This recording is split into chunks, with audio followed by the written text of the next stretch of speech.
جب ایک والد خود فجر کے اندر سو رہا ہوگا، کس غیرت دینی کے باعث اپنی بیوی کو اور بچوں کو جگائے گا کہ بیٹا فجر پڑھ لو؟ ارے ابھی چھوٹے ہیں، ابھی کیا پیچھے پڑ گئے، میرے بچے ملا نہیں بنیں گے۔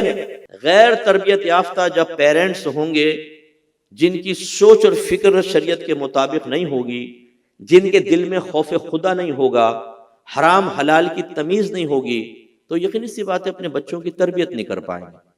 پھر ان کا فساد منتقل ہوتا ہے بچوں کے اندر، تو گھر خراب ہوتے ہیں، بچے بے عمل بنتے ہیں، بچے بے نمازی بنتے ہیں، بچے گالی گلوچ دینے والے بنتے ہیں، بچے لڑکیوں سے دوستی کرنے والے بنتے ہیں۔ اب چونکہ میں عوامی آدمی ہوں، کتنی بچیاں ایسی ہیں جو ہم سے شیئر کرتی ہیں کہ مفتی صاحب کالج لائف میں یہ مجھ سے گناہ ہو گیا، یونیورسٹی لائف میں یہ مجھ سے گناہ ہو گیا، اب میری شادی ہونے والی ہے، میں کیا کروں، میں بڑی گلٹ فیل کر رہی ہوں کہ میں اپنے شوہر کو اپنا ماضی پاسٹ بتاؤں کہ میں کیا کرتی رہی ہوں۔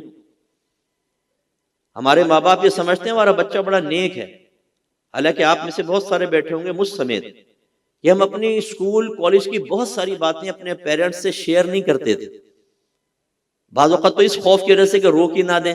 بچیاں خاص طور پہ بہت سے ناخوشگوار واقعات گھر میں اس لیے ڈسکس نہیں کرتی کہ والد کہیں گے باہر جانے کی ضرورت نہیں، گھر میں بیٹھو، تو وہ بچے بگڑتے چلے جاتے ہیں، اور ماں باپ بسا اوقات ان کی خرابیاں دیکھ کر، گناہ دیکھ کر ان کو منع نہیں کرتے۔ جب ایک والد خود فجر کے اندر سو رہا ہوگا، کس غیرت دینی کے باعث اپنی بیوی کو اور بچوں کو جگائے گا کہ بیٹا فجر پڑھ لو؟ وہ تو کہے گا بہت اچھا ہے، پورا گھر سوتا رہے، کم از کم میری گرفت تو نہیں ہوگی نا، ورنہ بچے نمازی بن گئے تو کہیں گے ابا آپ نماز نہیں پڑھتے، کیوں نہیں پڑھتے؟ بہتر ہے کہ یہ بھی نہ پڑھے میں بھی نہ پڑھوں، سب اٹھیں گے 9-10 بجے ناشتہ کریں گے، ہماری صبح ہی 12 بجے ہوتی ہے، کل صبح ملیں گے، کتنے بجے؟ 12 بجے۔ یہ 12 بجے صبح ہوتی ہے، آپ نے مفہوم صبح بدل دیا۔ پھر ہم خطائیں کر رہے ہوتے ہیں، گھر میں گناہ کر رہے ہوتے ہیں۔ ایک والدہ ہے، میری بہنیں ناراض نہ ہوں، وہ خود بے پردہ ہوتی، وہ اپنی بچیوں کو بھی بے پردہ کر دیتی ہے بسا اوقات، بلکہ اگر باپ کبھی سمجھانے لگے تو ماں ڈھال بن کر اپنے بچوں کو گناہوں پر دلیر کرنے کے لیے باپ سے ٹکرا جاتی۔ ارے ابھی چھوٹے ہیں، ابھی کیا پیچھے پڑ گئے، میرے بچے ملا نہیں بنیں گے، ابھی تو بہت چھوٹے سے۔ میری بہن کو پتہ چل گیا کہ بچے بہت چھوٹے سے، نرمی کرنی چاہیے۔ میرے نبی کو نہ پتہ چلا تھا، آپ نے ارشاد فرمایا بچہ 7 برس کا ہو جائے تو اس کو نماز کا حکم دو، 10 برس کا ہو جائے تو مار کر نماز پڑھو۔ علماء نے فرمایا کہ یہ سرکار نے اس لیے نہیں فرمایا کہ وہ نماز ہے، بلکہ اس لیے کہ عنقریب اس پر یہ چیز فرض ہونے والی ہے، اور بالغ ہو جانے کے بعد پھر ماں باپ یہ کہیں کہ اب نماز کے بارے میں سیکھو، نمازی بن جاؤ، تو بچہ فوراً نہیں بن سکتا۔ اگر بالغ ہونے کے بعد ماں باپ کہیں بیٹا فرض العلوم سیکھ لو، تو فوراً تو نہیں سیکھ سکے گا، ہزاروں گناہ کرے گا، عقائد کی خرابیاں پیدا ہوں گی اور تباہ ہو جائے گا۔ اس لیے نبی کریم نے فرمایا یہ عنقریب تم پر چیز لازم ہونے والی ہے، 7ویں برس میں ہوش میں آؤ، بچوں کو نمازی بناؤ، 10 برس کا ہو جائے تو مار کے نماز پڑھاؤ۔ تو جب بنیادی چیز نماز نہیں بلکہ ایک چیز کا ہمارے ذمہ لازم اور فرض ہونا اور ترک کے اوپر سزا کا مستحق ہونا یہ اصل تھا، تو پھر فقہا نے فرمایا بچہ 7 برس کا ہو جائے تو اس کو روزے کا حکم دینا باپ پہ واجب ہے، جبکہ بچہ 7 برس کا روزہ رکھنے کی طاقت رکھتا ہو، ہمت رکھتا ہو، تو باپ پہ واجب ہے کہ 7 برس میں روزہ رکھوائے، اور 10 برس کا بچہ ہو جائے تو شدت سختی اختیار کرے۔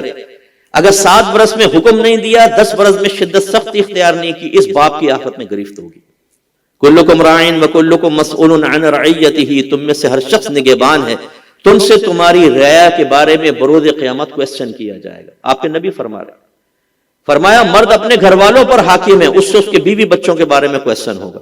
کوسچن کیا ہوں گے؟ پیپر آؤٹ کر دیا گیا ہے، کھڑا کیا جائے گا، باپ کو بھی بیوی بچوں کو بھی۔ کتنا علم سکھایا تھا، نیکی کا حکم کیا تھا، برائی سے روکا تھا، اگر بیوی بچے گناہوں میں مبتلا ہوئے تو تمہارے چہرے کا رنگ بدلا تھا، تمہارے اندر قلب کے اندر کراہت پیدا ہوئی تھی، نفرت پیدا ہوئی تھی ان کے اس عمل کی وجہ سے، یا تم ہنستے رہے تھے بلکہ تم نے ہنس کر گناہوں کے ساتھ گناہ کر کے اپنے بچوں کو اور گناہوں پر دلیر کیا تھا۔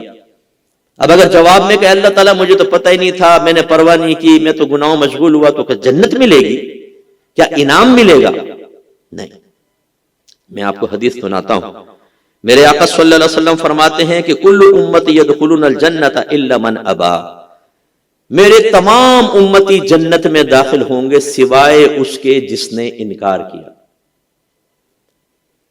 تو صحابہ کرام نے پوچھا رسول اللہ ومن یأبا، آپ کا کون انکار کرے گا، کون انکار کرے گا؟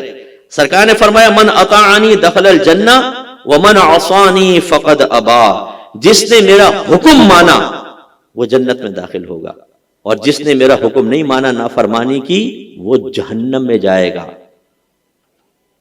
وہ انکار کرنے والا ہے۔